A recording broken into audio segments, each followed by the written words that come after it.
Hi everyone, welcome back to Storytime with Sean S. Or welcome if you're just finding us. Today we have a wild tale of neighborhood justice, package theft, and exactly why you should never mess with someone who has an Amazon account, access to a crafting store, and way too much time on their hands. We've all heard of porch pirates before, right?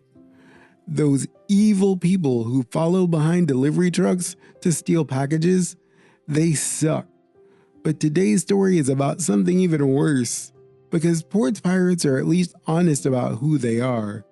They steal stuff. The subject of today's story, they think they're some kind of hero, a self-appointed neighborhood watchdog, a guardian of packages, Captain FedEx if you will. And our hero of our story, well, they decided enough was enough. Time to set a trap, a glittery, dye-exploding, absolutely beautiful trap. So grab your snacks, kick your feet up, don't forget to click the like button and subscribe as we dive into the story of how one person turned package theft into package justice. Part 1. Meet the neighborhood. Our story takes place in a pretty typical suburban neighborhood. You know, the kind, quiet streets, well-maintained lawns, the occasional dog walker, a few kids on bikes. The kind of place where everyone knows everybody, at least by sight. Our storyteller, we'll call him Alex, lived in this neighborhood for about 3 years. Nice house, friendly enough neighbors, no major drama. He worked from home, which meant he was around during the day, and he ordered stuff online pretty frequently. Books, supplies, the occasional impulse purchase at 2 a.m., pretty standard stuff. Now the thing about this neighborhood is that it was generally pretty safe. Low crime, no real issues. Some people kept their garage doors open. Kids played outside unsupervised. It was, fine. Enter the neighbor. About 6 months before our story really kicks off, a new neighbor moved in 3 doors down. Let's call her Brenda. Well, Brenda was intense. From day one, Brenda made it very clear that she was security-minded.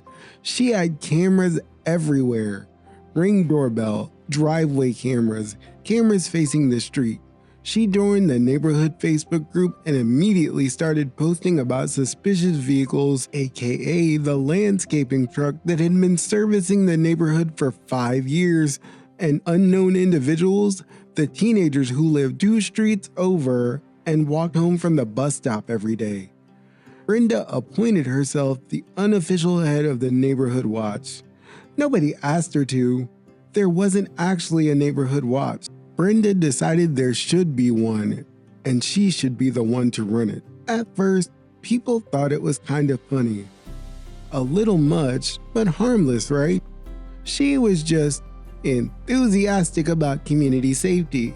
And then the package thing started. It started innocently enough. Brenda posted in the community group, "I noticed a package sitting on the Johnson's porch for several hours today while they were at work. For safety purposes, I retrieved it and I am holding it for them.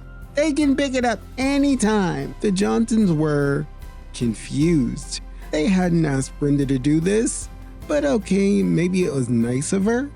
They went and got their package, thanked her, and moved on. But then it happened again, and again to different people. Brenda started retrieving packages from porches all over the neighborhood. She'd post in the group, "Held the Martins package for safety," or "Got the delivery from the Chen's porch before thieves could get it." Then people started getting annoyed. These packages weren't sitting overnight. They were packages that had been delivered an hour ago, 30 minutes ago. Basically, the moment Brenda saw a delivery truck, she was lurking. And Alex was about to become Brenda's most frequent customer. Part 2. The pattern emerged. Incident 1.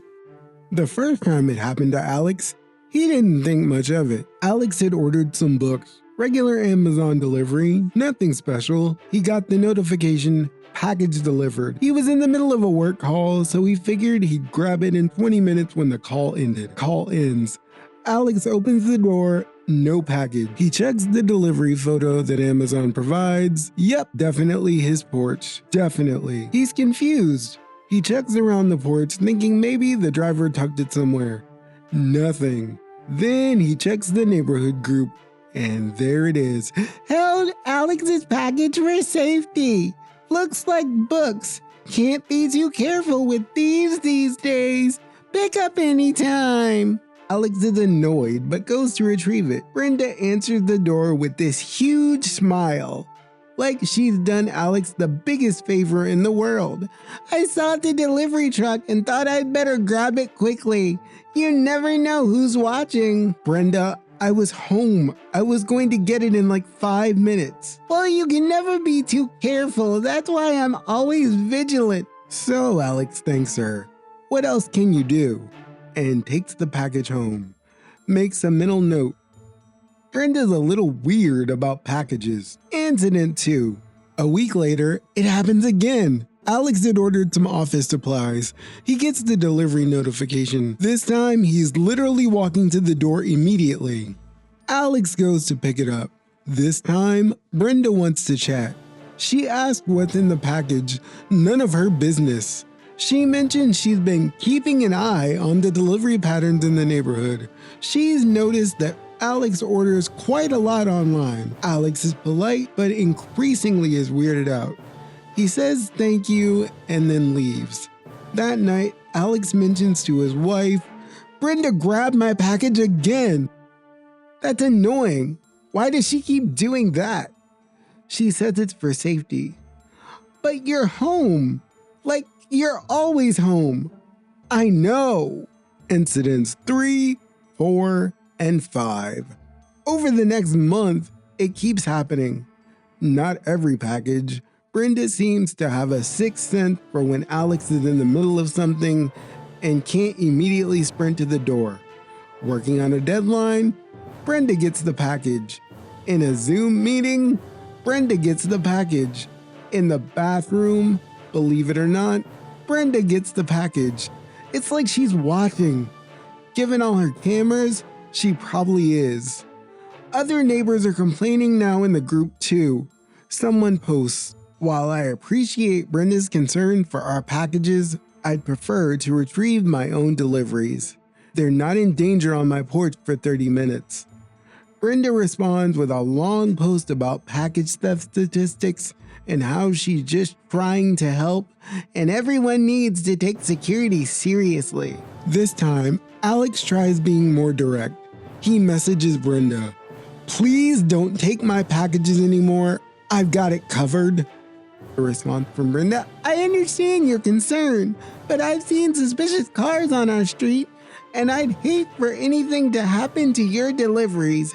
Happy to help. It's not a request to her, it's a service she's providing, whether you want it or not. The final straw comes when Alex orders a birthday gift for his wife. It's supposed to be a surprise. This time they deliver when his wife will be out running errands. The package arrives, and Alex is literally walking towards the door when he sees Brenda speed walking up his driveway. She beats him to his own package, grabs it, and waves cheerfully. Got it! I'll keep it safe. Alex opens the door. Brenda, I'm right here. I was coming to get it. I know, but I was outside anyway, so I thought I'd help. I don't need help. I'm 10 feet away from the door. Well, better to be safe than sorry. And she was already walking back to her house. Now Alex has to retrieve the gift, which was supposed to be a surprise from Brenda's house. His wife sees him carrying it back and asks what it was. Surprise ruined. That night, Alex decides enough is enough. This isn't about safety, it's about control. And maybe, just maybe, it's about something else too. Because here's the thing Alex has started to notice. Some of his packages seem lighter when he picks them up from Brenda. Not every time, but sometimes. Time to investigate. Part 3. The Investigation. Gathering intel. Alex starts paying close attention. He starts documenting every package Brenda holds. He starts talking to other neighbors more directly outside the Facebook group where Brenda monitors everything. He talks to the Johnsons.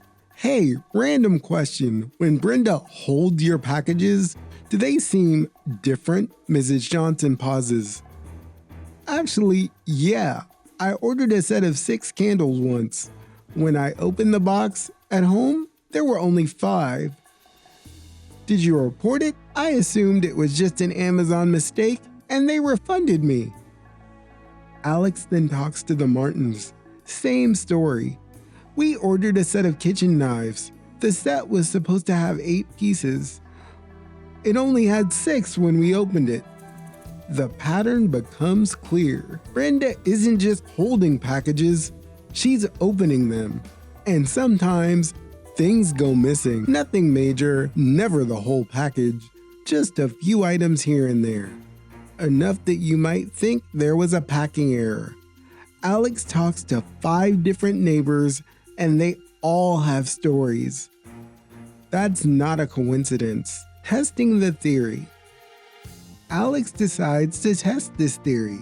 He orders something very specific, a set of 12 colored markers, each a different color. He photographs the order confirmation showing exactly what's included. The package arrives.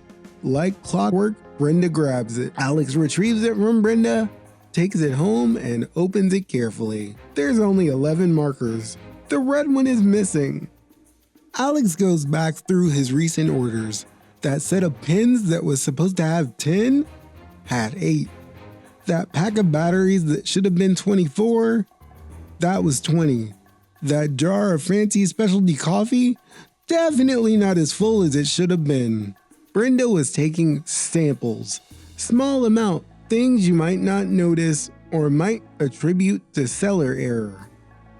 She was a package thief, just a really sneaky one who built the perfect cover story. I'm protecting your packages. Sure, while helping herself to the contents. Alex was furious, but he needed proof. Real proof. The kind you can't just deny. Time to set a trap. The planning phase. Alex starts researching. How do you catch a package thief when the package thief is your neighbor who has a doorbell cam and will absolutely post about anything suspicious? He came across videos of people building glitter bomb packages to catch porch pirates. He watches NASA engineer Mark Rober's videos, and he takes notes. Alex wants something more personal, more targeted, more embarrassing. He starts building a list. Fake Amazon box, easy enough. Glitter, obviously. Fart spray, juvenile but effective. Dye packs, like banks use. A note to make it clear they've been caught. Maybe a small personal alarm for dramatic effect. He spends weeks gathering supplies. Amazon, ironically, for the glitter and supplies. A party store for confetti. A fishing supply store for biodegradable dye, a craft store for the trigger mechanism. His wife thinks he's lost his mind. Is this legal? She's stealing from our packages. I'm just protecting my property creatively. Trust me, glitter is forever. She'll be finding it in her car 6 months from now. Alex builds the device in his garage like some kind of pranking MacGyver. He tests the trigger mechanism multiple times. He makes sure the glitter will explode, not just sprinkle. He adds biodegradable dye that will eventually wash off. He's not a monster. And the note. Oh, the note is perfect. Caught you, Captain FedEx. Stop stealing from your neighbor's packages. We all know what you've been doing. This is your only warning. Everything is ready. Now he just needs to set the bait. Alex creates the most convincing fake Amazon package he can. Real Amazon box, saved from a previous order. Fake shipping label with his address. Weight inside so it feels substantial. and he uses bags of flour wrapped in bubble wrap to simulate something valuable. The glitter bomb mechanism is hidden under the flour. It's spring-loaded. When someone opens the box past a certain point, the mechanism releases. Boom! Glitter everywhere. Dye packs activate a second later. Fart spray miss? It's a triple threat of chaos. He scheduled a day when he knows he'll be home. Wednesday morning. He's noticed that Brenda is always outside on Wednesday mornings checking her garden, which is definitely code for monitoring the street deliveries. Alex sets the trap on his porch at 9 a.m., positioning it exactly where the delivery drivers usually leave packages. He even scuffs it up a little bit so it looks like it's been sitting there for a while. He retreats inside and positions himself by the window with his phone ready to record and wait. The wait, 9:15 a.m., nothing yet.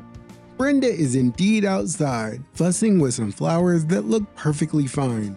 9:23 a.m. Brenda glances at Alex's porch, sees the box. Alex can see her doing mental calculations. How long has it been there? Did I miss the delivery? 9:27 a.m. Brenda moves closer, pretending to water plants that are progressively nearer to Alex's property line. 9:31 a.m. She's on Alex's driveway now, apparently looking very concerned about some weeds near the mailbox. The package is right there. 9:34 a.m. Brenda looks around, looks at Alex's house. The blinds are closed. Alex is recording from a gap. Looks at the package again. Alex's heart is pounding. Come on, Brenda. Do what you always do. Be the neighborhood hero. Save my package. 9:36 a.m. Brenda makes her move. The capture. Brenda walks up to the porch, casual as anything. She picks up the package and shakes it a little, testing the weight, and she looks around one more time. She does something Alex wasn't expecting. She doesn't take it back to her house. She goes to her car and she opens the trunk. Oh, is that where she opens packages? In her car where no one can see? This is even better than Alex hoped. Brenda gets in her car with the package. She's parked on the street facing away from Alex's house. She probably thinks she's being careful. She probably thinks that no one's watching. Alex zooms in with his phone camera, recording everything. Brenda opens the trunk slightly, just enough to work, but not enough to be obvious. She slides the box into the trunk space and reaches for the tape. Alex can barely contain his excitement. Open it, Brenda! Open it! Brenda pulls the tape. The box starts to open. She pulls more and then... Even from inside his house, Alex can see the explosion of glitter. It erupts from the trunk like a sparkly volcano. Purple and pink and silver glitter everywhere. All over Brenda, all over the inside of the trunk, all over her back windshield. Half a second later, the dye pack, bright blue dye, misting through the glitter cloud. It hits Brenda's face, her clothes, and her hands. And a second after that, the fart spray releases inside her trunk.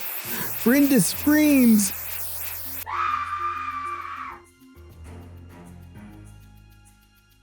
Stumbling backward, covered in glitter and blue dye, waving her arms. The glitter is stuck to the dye on her skin. She looks like a rejected craft project. She's coughing from the fart spray.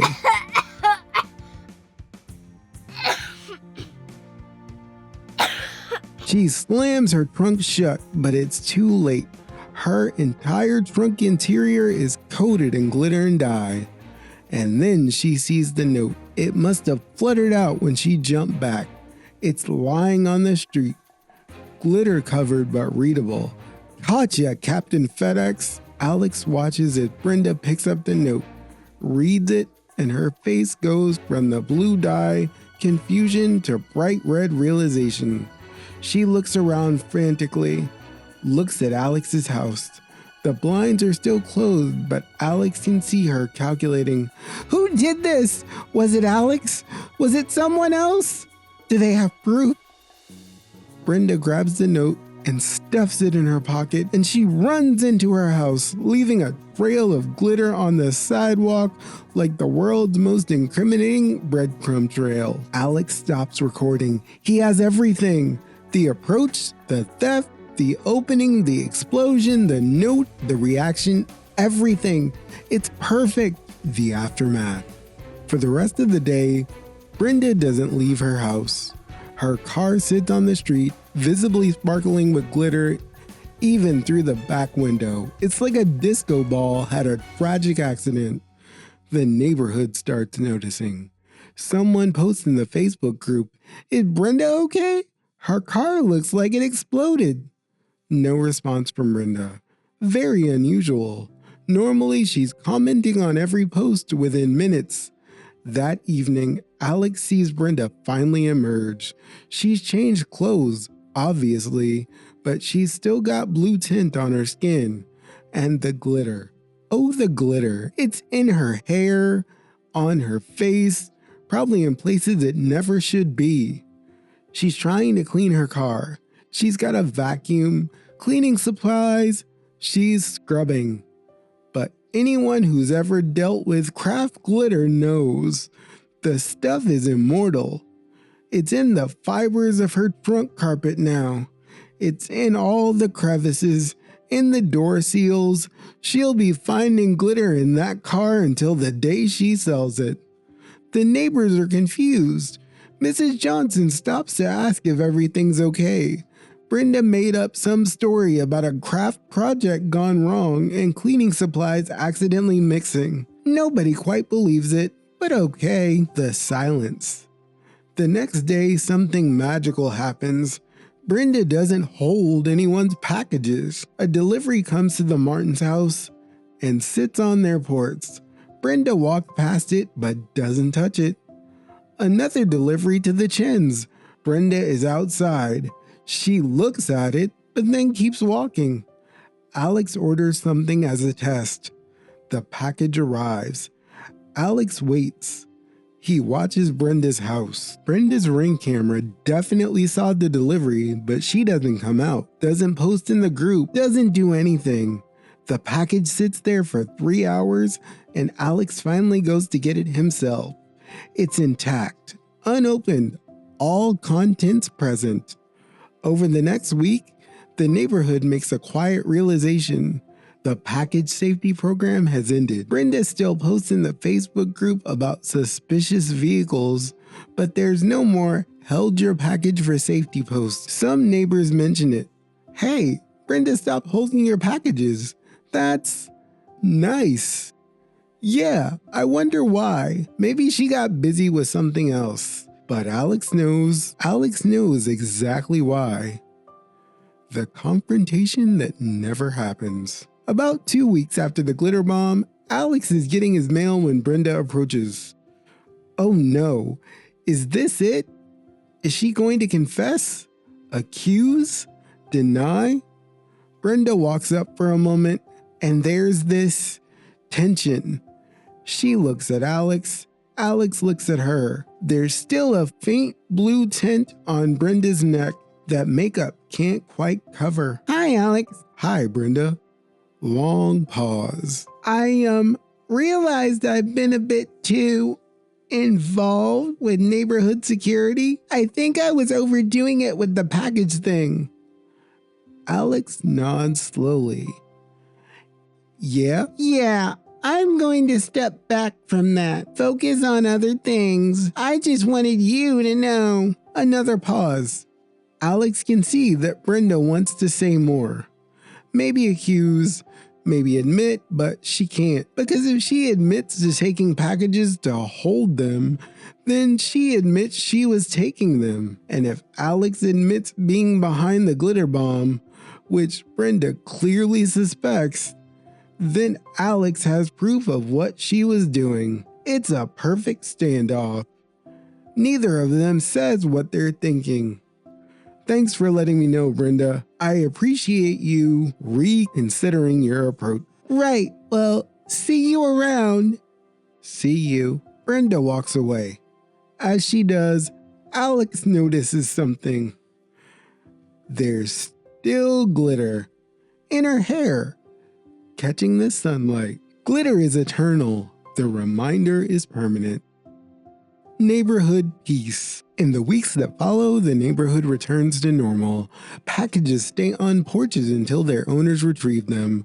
Nobody holds anything for anyone unless specifically asked. The Facebook group becomes less active without Brenda's constant security updates every 5 minutes.